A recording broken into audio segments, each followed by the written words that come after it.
All right, so this is our weekly agent attraction mastermind call. And Danny, I love that you are here because I've just been told you are our newest member to the crew. So welcome.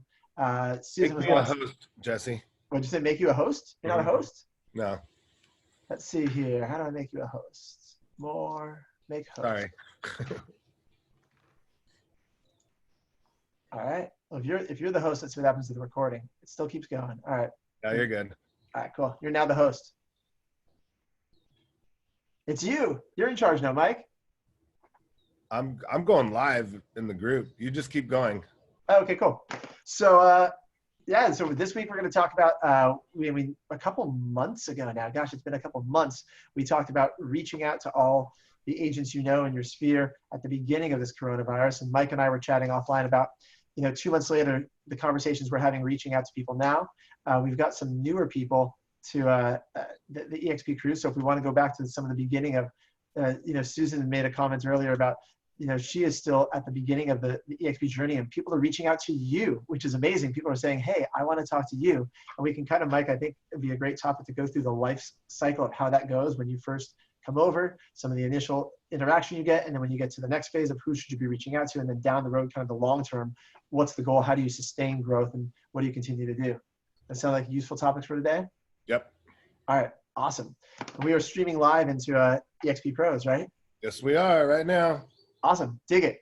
So Mike, tell me about the conversations you've been having with agents, because you said you've been having some really good conversations 2 months into coronavirus. And what are things people should be asking and saying to people? That's a really good question. I'm glad we're talking about that. I'm going to try to find my Zoom again. There it is. I think back in the beginning of COVID, I think that was 90 days ago. Was it And that long ago? yeah, it's crazy. We were talking about emerging as leaders, right?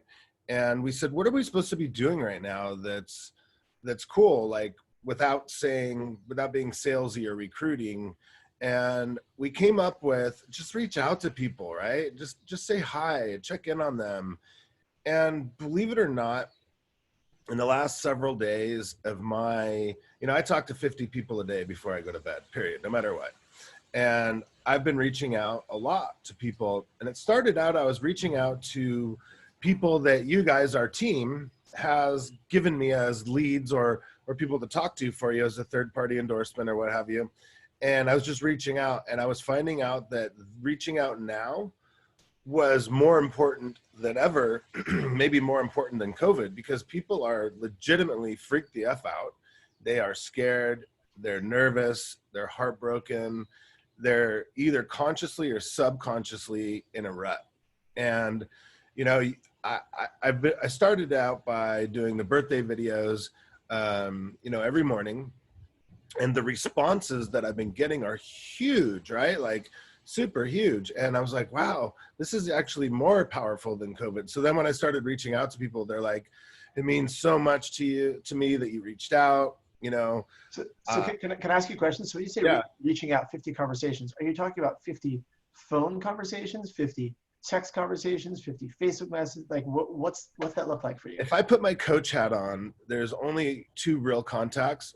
It's either an actual response from a social media message, not a timeline, but an actual response on a message. And typically I do video messages, or an actual phone or Zoom conversation. And in my opinion, there's no in between.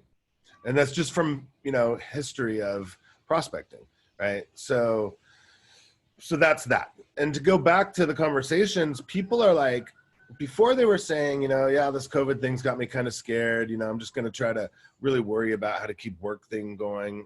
And now it's like, people are terrified. And I didn't even realize how serious this was, because, me, I don't watch a lot of news and pay close attention. But now people are like, they want to talk about it. And I feel like right now people are afraid to talk about it with their peers. So it's interesting to say, hey, we're in a safe spot. Why don't we have a chat? How you doing? What's going on? Even throw in, how is your business coming out of COVID? And they're like, well, it was starting to be great, but now it's all falling apart again. We can't even go out at night and can't go to dinner. Everything was just opening up. So people are having these conversations that are pretty amazing. And I just throw a little twist in there right now. And I go, it's kind of funny, right before COVID, when I was reaching out to agents, this whole virtual thing, you know, they were kind of making fun of our cartoons, and now look, and they're like, right? And I go, you know, has anybody really showed you the world? Have you really seen it? Like, I know we talked before, but, and I'm like, dude, let's just jump on a Zoom real quick and I'll show you. So a lot of people are doing that. I want to pause you there, and I know I hate to pause you because you're getting good momentum, but that's your line I've heard you say in a lot of different ways. Has anyone really showed you fill in the blank? I've heard you do that with a lot of things, and it works. Right, but the reason I think it works is because you've had people that might have talked to someone about EXP once upon a time, or looked at something or heard, but they didn't really look at it. Right? So if you've got rapport and you're building rapport by checking in and connecting with them, and then as it comes up naturally in conversation, you're going, hey, look, has anyone really showed you X, Y, Z? Because the answer, if you have rapport, is typically, no, not really. Right? They haven't really. And it kind of puts them on the spot. Like, you almost can't lie to that. Like, you know, like, have you ever seen The World? Oh yeah, I've seen it. We've either seen it on a video or a YouTube channel thing. But when you say, have you really seen it? And they're just like, whoa, like, I better not lie, because it almost sounds like I'm going to ask you a question about it next, right? Like, what was the password? You know, they're like, So it's just that, and people now are like, I think that our company is getting so big, so fast, and so well respected, and nobody's calling us, you know, a Cyberry sales and Amway anymore. People are like really, you know, having respect for us, whether they want to or not. They have no choice because of the names that are joining our company. So I also feel a lot of people are kind of embarrassed to reach out to their potential sponsor. And I feel like they're kind of just embarrassed to reach out in general if they've ever had, even if it was a subconscious ego, like, I will never join that company. Very similar to the way I did. I was like, there's no way I'll ever join your stupid Amway company. You know, take your, you know, your crap in MLM, get it away from me. But I think now people are like going, all right, the biggest names in the industry have joined. They're all making a crap ton of money. They're all having fun, and they're starting to get a little FOMO.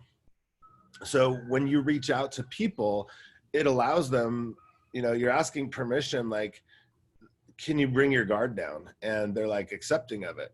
So when you throw out those scripts like that they have to answer, they're pretty open.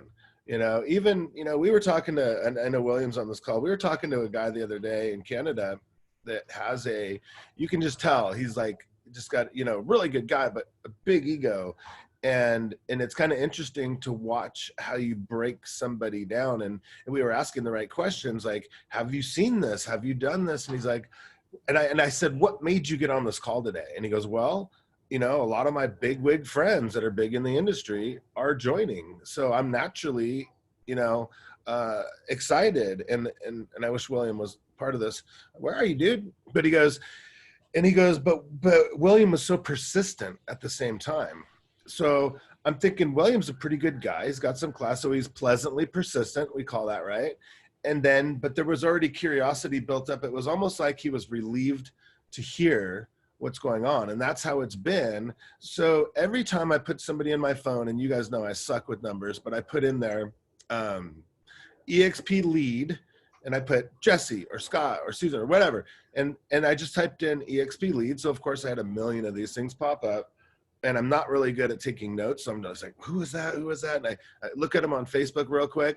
And then I'm like, oh yeah, you know, so then I'll fly out a video text. But surprisingly, a lot of these people I've become Facebook friends with.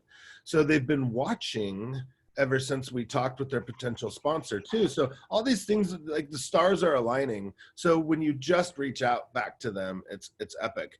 And I'm not saying that won't work for cold leads, or not cold, but people, I swear every day that's what we should do, is make dang sure everybody that's important to us is a Facebook friend, and just scroll down the feeds and just reach out, or at least just click on friends and just scroll down and start sending messages. Well, I think Susan had something she either wanted to ask or say, because I want to come back, Mike, to when you said you fly out a video text. So hold that thought, we'll come back. Susan, did you have a question or something you wanted to add? You want me to go ahead, or I thought go for it. No, go for it. Yeah. So I have two scenarios. One, I was just at dinner this week with some really good friends of mine. They're very good friends, and they are with a brokerage right now, but they're going to be going out on their own. But if I said their names, you guys would know them. But my point being is, you know, the first thing they said was, hey, congratulations for making your decision on moving to EXP. And I'm like, you know, I mean, of course, you know me, I opened up like, well, you know, they said they're going to go out on their own. I said, well, gosh, why don't we explore it? We've looked at it a little bit, but it's not for us. But congratulations. And I mean, these guys have like 90 pending sales right now. I mean, they're so already so big. I wasn't quite sure how to really address them now. And I have another one in San Diego who I did recruit to KW, and he's got a team of about 10 people, and they do a significant amount of business. And he was like, no, it's not for me. I'm having trouble for some of the more seasoned agents like that, breaking into getting them to explore the opportunity. Well, you want to table that for a second, Jesse, and finish what we're talking about, or you want to jump in on that? Because I love talking about that. Let's talk about that. We'll come back to the video, because I think this. Let's answer that, and then we'll come back to the reaching of the video. What do you think, Mike? Yeah, absolutely. I've been very blessed in the last week to talk to some very large teams, some of the largest teams that I've ever seen, to where I was almost, I get butterflies, like a listing appointment sometimes. And what's nice about teams or teamerages or small brokerages, there's some pieces that you gotta think of as if I was the owner of a brokerage, but a large team thinks the same way. And if they say I'm not even a little bit interested, and I just say, fantastic, you know what? Why wouldn't you be interested? And I put it on them. Well, whatever their answer is, I said, let me ask you this. What's your biggest frustration with your team? And it's always the same thing. It's retention, it's turnover. And I say, or they just say, it's just a lot of work. A lot of people disassemble their teams, even subconsciously, I think, because they think it's so much work. And I go, you know what? Let me tell you about the retention pieces and why the biggest teams in the nation are joining EXP. Number one, and I always start with this, it's the worst feeling in the world when you put your blood, sweat, and tears and train an agent, and lo and behold, 6 months to a year later, they finally sell their fourth or fifth home. And you know what I mean. They think they know more than you as the team leader. They got this. They're going to go out on their own. So for the next couple months, you have this weird, awkward feeling with your team, and that person starts talking to some other people on your team, and now you have 3 or 4 people, and you just always have this weird feeling. I said at EXP, it's so much better because you can go into these relationships and say, listen, we want you to stay around forever. However, if you decide it's time to spread your wings and go on your own and build your own team, I want to support that. As a matter of fact, we can have trainings once a month, every other week, whatever you want, about that. Because we all know there's 2 types of people that want to be on a team or people that want to build a team, and there's hardly any in between. But in this case, we're talking about teams, right? So then I say, it's weird because it's sad because you built this relationship with this person, you spent time with this person, and they're a really good part of your team, because if they could start selling 4 or 5 homes, they're going to be good agents. So you're like, finally, I got one. But now you have this couple months of this awkward feeling where they're just waiting for any reason to leave your team. So if you accidentally bump into them in the hallway, they're all, that's it, Mike, I'm off your team. And then when they leave, there's awkward rumors, and bad rumors spread. And it's just a terrible feeling, and it wears you out. It sucks your soul out as a team leader. So with EXP, we don't have that anymore. You don't care if they take off. I mean, it sucks a little bit, but still, you're financially aligned with these people forever, right? So you have that retention piece built in where if you properly train them, all the tools, all the technology, and all the love and collaboration that our company has, now you can just be upfront and open and honest, and it takes that whole awkward dynamic out of it. And then I said, and then on top of that, picture this. As team leaders, we work so hard finding new agents because we always have, a 40% attrition rate and there's turnover. So, and we know that if to be a good team leader, we have to consistently be recruiting. I said, but check this out.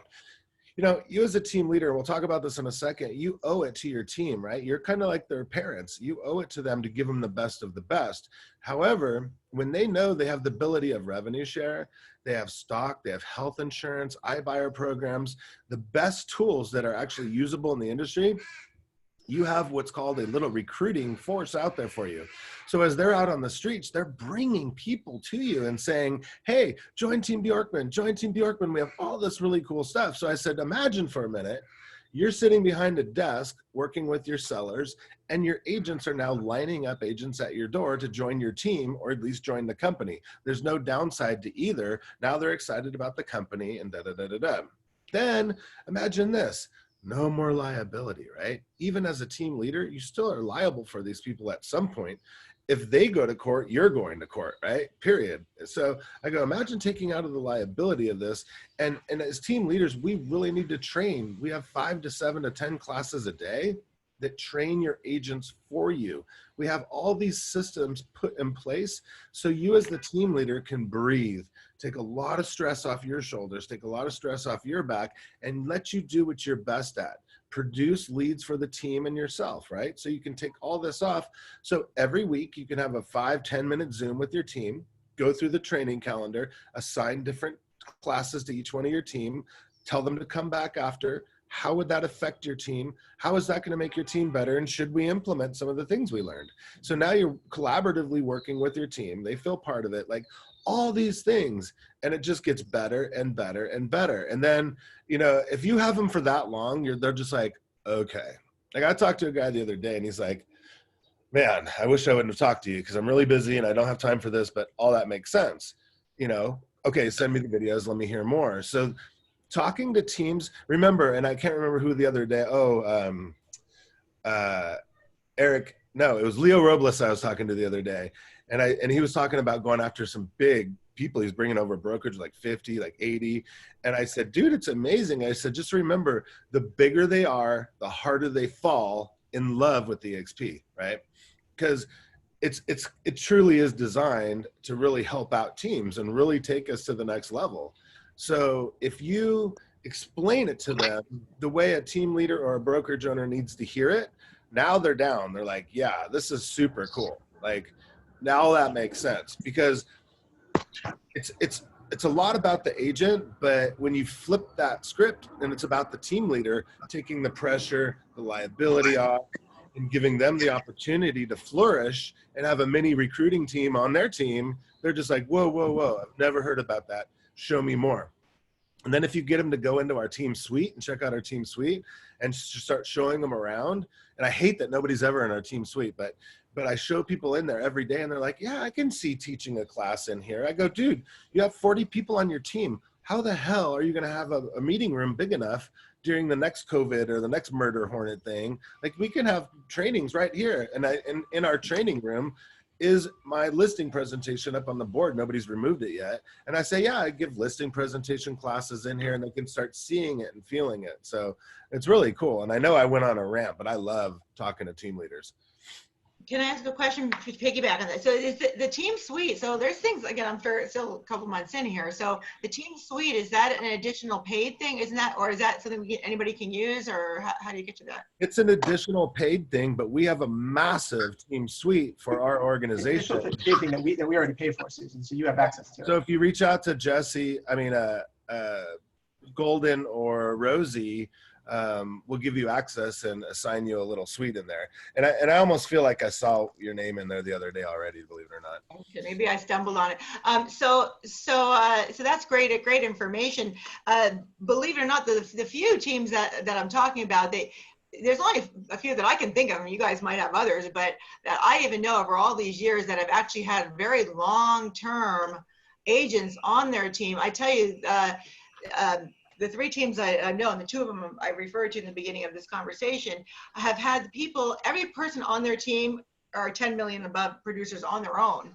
And they've had them there for years. It's very interesting. One of the comments this couple made to me at dinner the other night, though, was, we don't want to recruit. And I thought to myself, shoot, they liked everything else they saw and did end up coming over. Goodness, I could end up doing a lot of that with them. Really simple. If you know how to calculate the revenue share, it's really simple. How many people are on your team, right? Say 25. What's your attrition rate? And they're going to lie if they say it's under 40%, right? So you just say, okay, 40% of 25, and you just add that every year and you add the revenue share, assuming they all stay. And you just start adding that up and say, well, look at this. After 3 years, you're going to make $100,000 a year in revenue share just from your own team without recruiting outside of your team. And they're like, oh, damn, like that's real, right? And assuming some are going to come, some are going to go, but you got to remember to use the $8,000 cap. Otherwise it gets a little confusing. And then what was the other thing I was going to say? When they say they don't want to recruit, you just say, I get you don't want to recruit. One of the benefits of working with an organization is all of us do. If you don't want to, that's fine. There's going to be certain stages you go through, and watch, it's fine. And just keep an open mind. Like, you wouldn't be in the position you're in unless you had an open mind, had a business mind. But what happens if you just accidentally stumbled upon a $3,000 to $5,000 a month check? Would that suck? What if you could put that into your Ylopo leads or your Sync or Boomtown or whatever the hell you use? Imagine bringing in another 100, 200, 300 leads. Now what could your business do, right? So let's just keep an open mind about it, and let's sit down maybe, next Tuesday over coffee, and we'll go over it a little more in detail. I can, that was kind of the conversation I was hoping to have, because I thought, shoot, if they end up coming in here, if they'll just attract people, and they can have them talk to me, and I can, or you, or any of us, and bring them along. But I don't want to monopolize this whole conversation, but thank you for. Well, no, it's really good information, because there's people on this call right now that are talking to larger teams, so it's very important.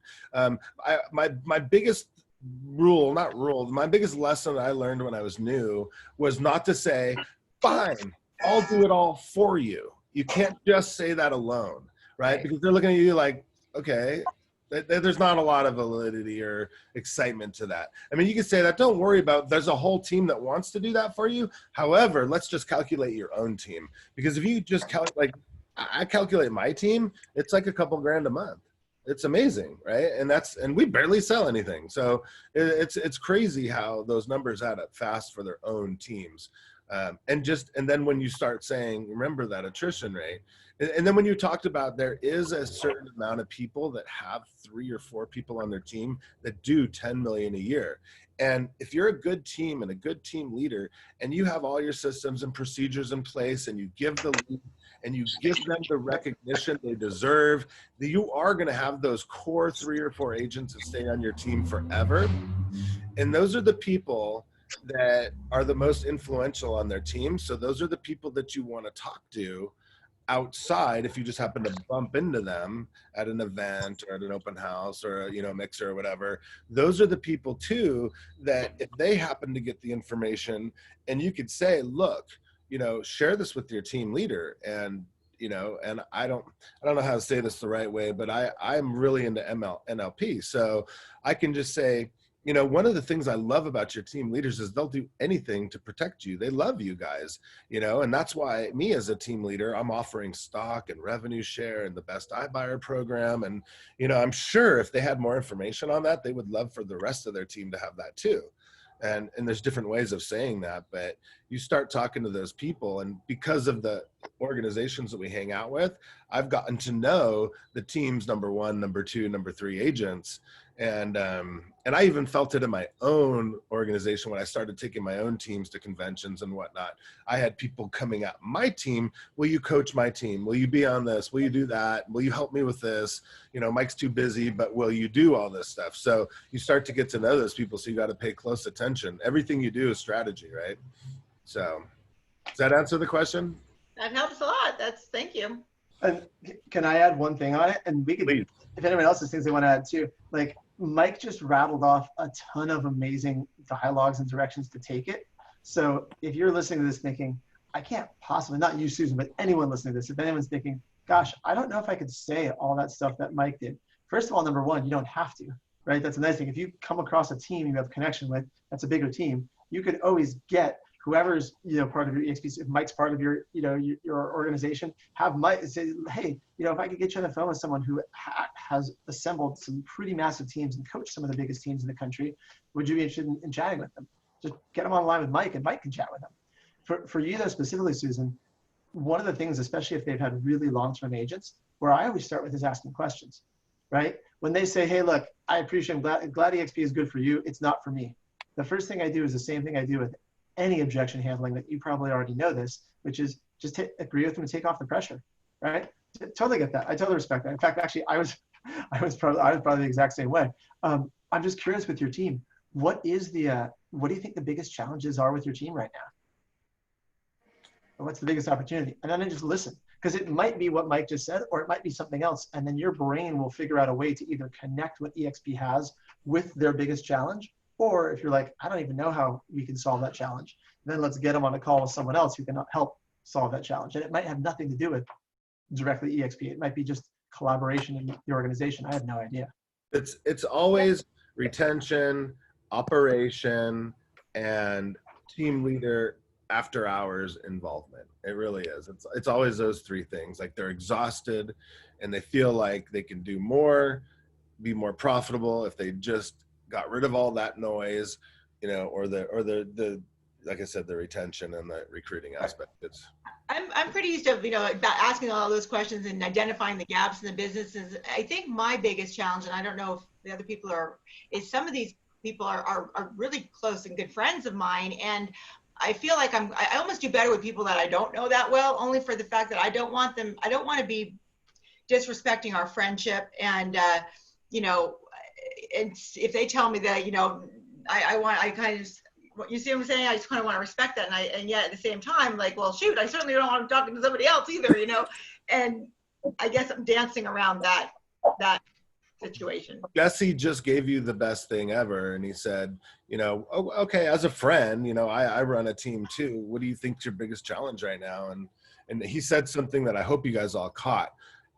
And then after that, what's the best opportunity? Because that's going to tell you their hopes, their dreams, their aspirations too. So we got the negative side and now we're getting the positive side. And that's why I love Jesse. I just want to kiss him through the screen all the time.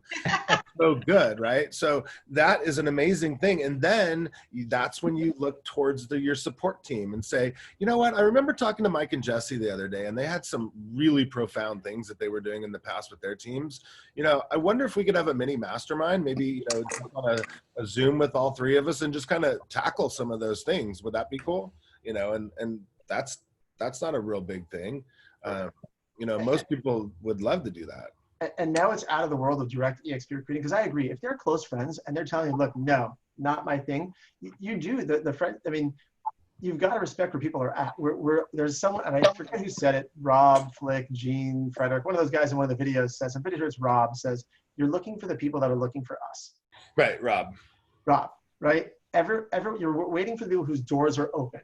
And so you have to be in relationship, and you don't want to vomit EXP all over people and have them get frustrated right away. At the same time, you're right. It is that line of, you don't want to just back down and say, okay, or forget it. But I think that's where you kind of go sideways and explore, well, let's just see how we can help them, period. How can we help them? How do we get, and then we're going to look and see, is there any sort of way EXP does suit them? And it may not be right for them right now. That's okay. Then you go back to your mantra of they're all coming, right? If you're newer to EXP, you might not have heard anyone say that yet, but that's repeated over and over. They're all coming. Will we get 100% of the agents in the US? No, obviously that's not realistic. But if you look at the growth we've had, I joined a year and a half ago. We were 16,000 agents. We're now 30,000 agents, double in size in a year and a half, the fastest growing brokerage in the country. It's just a matter of not if they'll join, it's more when. So they might just not be there yet, and just better to stay in rapport with them, Susan. It just depends on who they are and what their reasoning is. Yeah, I talk to my team a lot about going through leads. Like they get somebody on the phone, and I shouldn't say they. I used to get somebody on the phone, and I'd say, oh, I saw you're, looking at our website. Are you looking to buy a home in the near future? And like, no. And I go, why? Basically, I'm like, yes, you are. And I'm kind of like arguing with them, and and I'm like, well, how about if I come over and like try to talk you into it? Like, no, Mike. Look for buyers and sellers that are looking for you. And it's the same exact thing. So I just simply use the script with those buyers and sellers. Awesome. Enjoy my website. I'm here for you for anything you need within our industry. You and I will occasionally talk, but here's my cell phone number. And then I go boom and go look for the other ones. And then eventually those people will come back and want to buy and sell a house. Meanwhile, everybody goes, how come you sell so many houses, Mike? I go, because I'm just looking for people that are looking for me. But what I'm saying is my script is I'm looking for buyers and sellers that have to do it now, not 6 months from now, because Mike Ferry taught me when I was 19 years old, only work with people that want to do something in the next 30 days and then throw the rest away on 3.5 by 5 by cards. And when you're bored, go through those, right? So I look at agents as the exact same way. If they're confrontational or if they're busy, that's fine. We're not going to talk to those people right now. We're going to move on. And because there are plenty of people, and that's what I love about all you guys on the call. You're digging them out of nowhere right now, and I'm exhausted from being on these calls, but it's freaking working, man. Like it's that attitude that most everybody in our organization has right now. They're really truly just pulling them out of nowhere. And these people are wide open, and I can't even count how many people we're onboarding right now. It's stupid. Goodness, I feel like I'm not. You guys jump in whenever. I just have so many questions because I'm just watching and I'm paying attention now. It's kind of like when you buy that car, your antennas are up, so I'm looking around for everything. But I will say, when I had the small independent brokerage in San Diego, and we had 5 different regions actually. We all looked at EXP way back then, and I don't feel like it was presented to us very well. I've mentioned this on one of the past calls. It's interesting, Sam Rodriguez, who you all know, I'm sure, was the area director for the Palm Desert, and I was in San Diego. So he moved right away afterwards. I just felt like I didn't quite get it still. I felt, and that happened for a long time. And I guess my concern is that I'm talking to some great agents and they're saying, no right away. And then I'm kind of moving on, but I'm thinking to myself, they don't know what questions to ask. And they're missing out because they're not digging deep enough. And I'm kind of walking this like, and so I like events. So when there's an upcoming event in August, in Dallas. Hopefully it'll still go on and it won't be canceled. Is that an event? I don't know much about it other than I booked it to go, and I love Tony Robbins. Is that an event you would take somebody to that may be exploring our company? 100%. It is. Anyone exploring the company, get them there. There's no chance in hell they will not join if you get them there. There's no chance in hell that they will. Okay, and what about what's coming up in Vegas? I haven't explored that now. You see something coming up on our workplace, something happening in Vegas? Do you know anything about that? I don't know anything about it, but usually Brent's website's pretty up to date, brentgoveresources.com. Click on events, and it's pretty up to date from what I've found. I think it's EXPCon, which is the National EXP Brokerage Conference, is in Vegas in November. That could be it. So I'm questioning, which events, like as a team leader for Keller, goodness, I would take people to family reunion, mega camp, all that. And, they would just be exploring the company, checking it out. We had time, after at the end of the day to be able to chat. I'd ask them more about their business. By the time they came back, they were ready to come over because it was not, like I don't know. That's kind of what I'm looking for. Is I feel like for some of these other established agents, just bringing them to an event and exploring the opportunity, enjoying some time, getting to know them, and getting to know about their businesses, and introducing, of course, to all you guys, is a huge way to be able to attract wonderful. Answer's always yes. Bring them to the events. Yeah. Bring them to everyone. And to put this in terms, by the way, and Susan, I'm happy you're answering questions because anyone else, Paul, anyone else who's here, if you want to ask questions, like just jump in. That's why we do these calls live instead of just recorded. So for you guys, if you're not talking to any massive teams, but you're talking to individual agents or new agents, experienced agents, they all have the same thought process and pattern. You guys are all going to talk to agents who say, no, I'm good. I'm happy where I'm at. But you're like, but you don't get it. How do you break through? So that, I think that is a useful conversation to go through. I mean, how many of you guys who are on, I guess there's only a few of you on camera, but were any of you guys who are on camera, were you a no before you were a yes? Absolutely. Yes. Right? I think most of us were. I mean, very few people in EXP that you talked to were like, I saw it and immediately was like, oh, I'm in. There's a handful of people. Everyone else was a no before they were a yes. Look at your own life. Look at your own thing. Look at when you said, when something was presented to you, Susan, at first, it didn't really connect. And then probably a number of other people talked to you.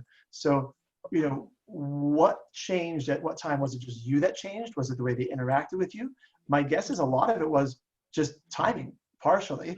Yes, no, but a lot of it was aligning with the right people for me. Again, I talked to a lot of different people, but Jesse, when I met with you, and of course, Brent, I've known Brent for a long time, but you and Brent Conley, you guys really, of course, also interested in my business growth, not just about growing the revenue share. And to me, that's exciting because I'm 56 and I want to build some sort of a retirement, so I can't even fathom why people wouldn't even explore this opportunity when, whatever company you in the last year you close is going to be your last commission.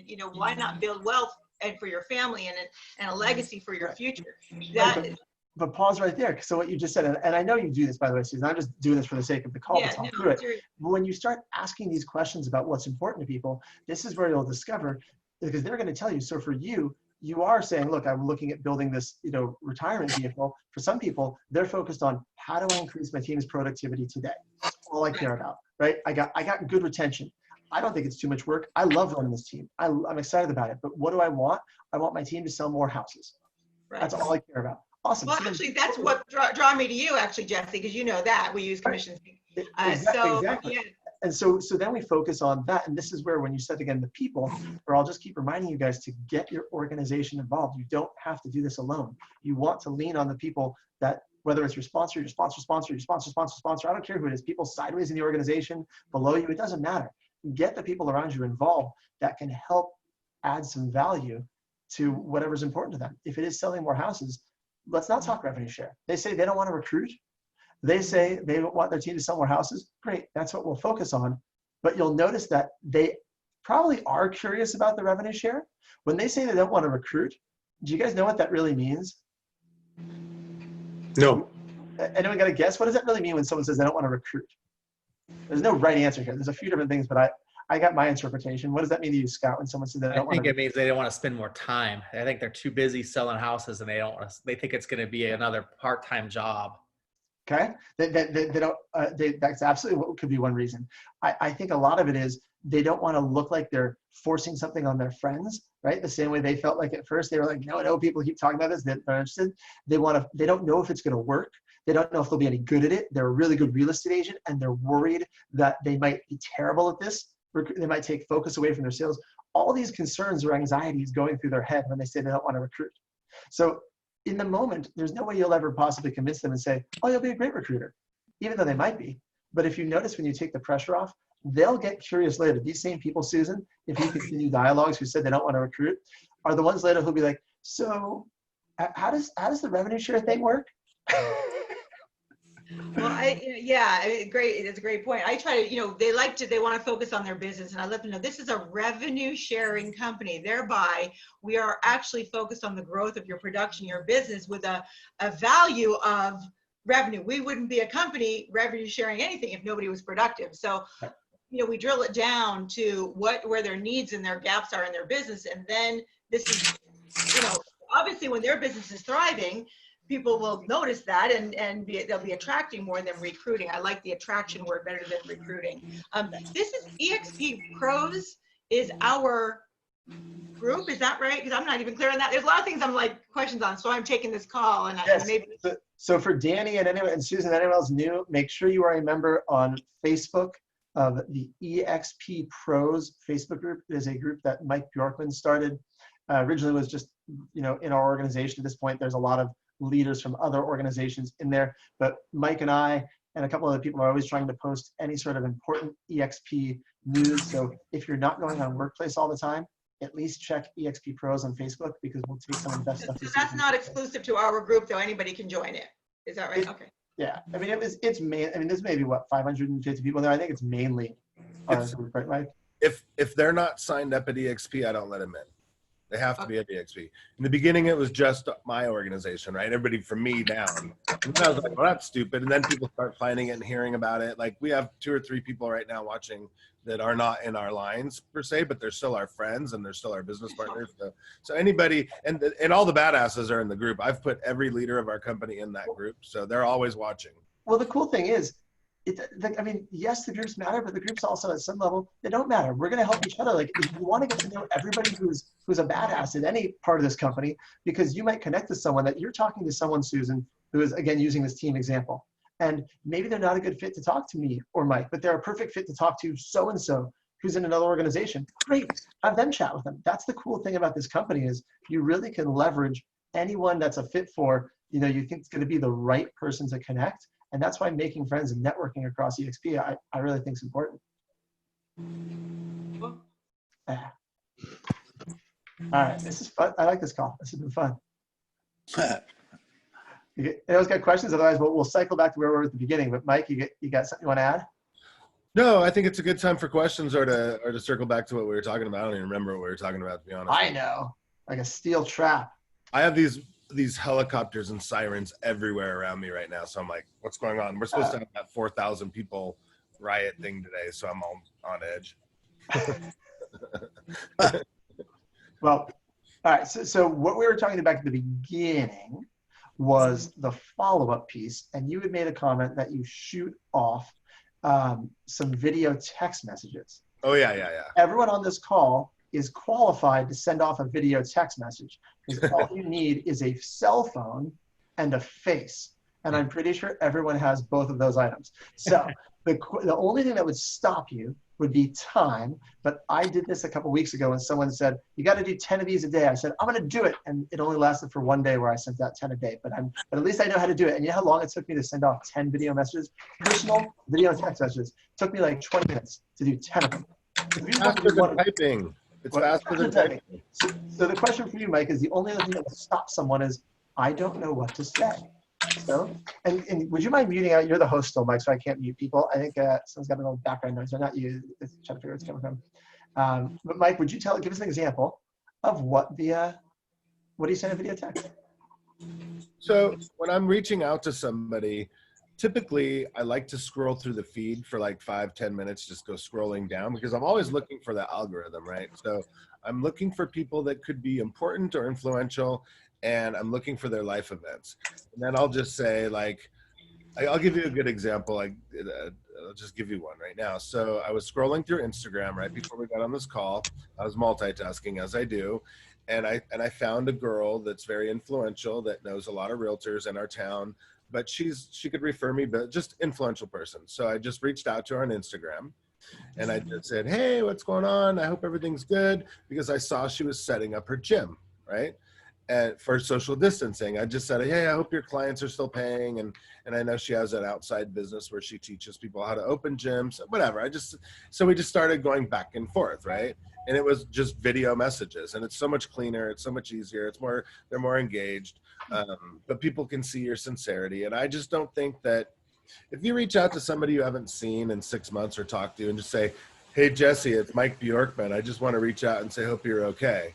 No, when I could hold my camera and go, dude, Jesse, what's up, man? Hey, I see you just got a new puppy. That's so cool, man. Well, I hope you're calm. Hope you're safe. You know, I hope your neighborhood's okay. Tell me what's going on in your life or whatever, you know? And then it's totally different. Totally. Because they can see you're excited. They can see you're sincere. And for all they know, that's a mass text going out if you're like, just checking in on you. Like, I got some of those text messages during COVID, and I was like, how well do I know this person? Can I call them and tell them don't ever do that again? Because I think sometimes we're doing more damage than we are good, right? Even though it was a great message. Hi, Mike, this is Joe. I'm reaching out to see if you and your family are okay. Do you need anything? I'm like, okay, no, dude, I got 3 of those today. Let's do something a little different. You know, like, you know, people always wonder, how do you sell so many houses? It's because you're more genuine. You're more authentic. You're more fun. You're more vibrant. You're more exciting. You're more outgoing. You're more this, you're more that. Oh, there's William. And those are the things you can get across in your text messages. But if we're talking about going after agents, you kind of cheeseball. If you just send a random text, they're going to be like, there's another EXP agent trying to get me.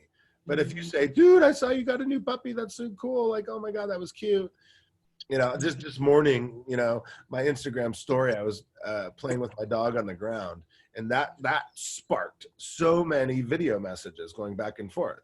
And people were sending me videos of their dogs. So then I'd send them videos back. So like all morning I was trying to get ready, and I just couldn't, because I was in the middle of so many different Instagram messages, you know, video messages. So that's the way you communicate with people. I don't think you should ever text unless it's yes or no.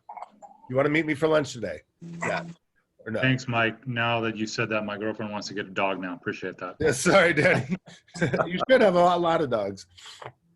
And make sure if you're going to say, hey, congrats on the new dog, that they actually have a new dog. Yeah. Yeah.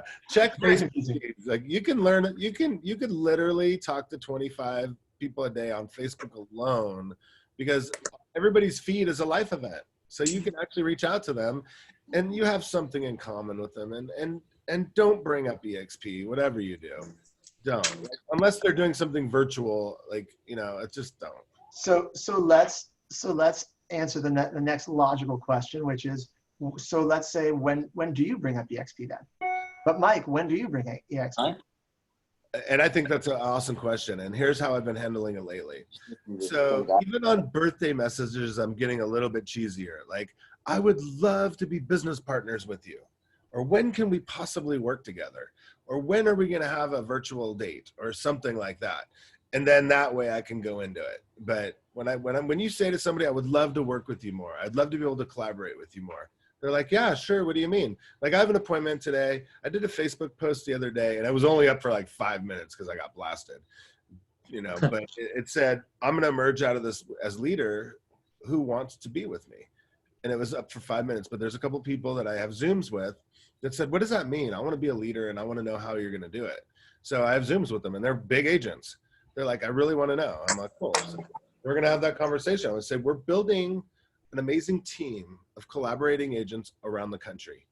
And we are well known as very powerful people. And I'm just looking for other people in other cities and other states and other communities that can join us and share our mission in this industry. And we want to save our industry ourselves. We want to fix our industry, and we want to always be leaders. And I think, success breeds success. Do you want to join? Do you want to see what it would be like to be part of our organization? That's it. Love it. What do you guys think? Man, I think it's awesome. It's a soft but direct call to action, right? And it's kind of checking the pulse to see where they're at. I love it. Mike. All right, what other questions you guys got? We got about 8 minutes to top of the hour. What other questions you guys got? This has been a fun call. So if Paul, I muted you. If you want me to unmute you, if you got a question there. Hold on. wrap your head around it. Oh, you gotta mute yourself. Unmute yourself on your side. Wait, hi to Candace. What's up, Candace? Hello. Candace is she's new on our team, but I gotta tell you, she's killing it on the phone. She's setting at least 2 appointments a week. It's crazy. Candace, did you listen to the Agent Mechanics coaching on Monday with Michael Hellickson? No, I didn't get to listen to that. Go back. There's a 10-minute part where we talk about setting appointments, calling through leads. You're using Sync, right? Yeah. Yeah. You have to listen to the 10-minute section where we talked about calling leads because it'll change your life. You'll go to 4 appointments a week. Thanks. All right, Paul, go for it. Oh, hey guys, sorry I jumped in late on this call, so you might have talked about this a little bit.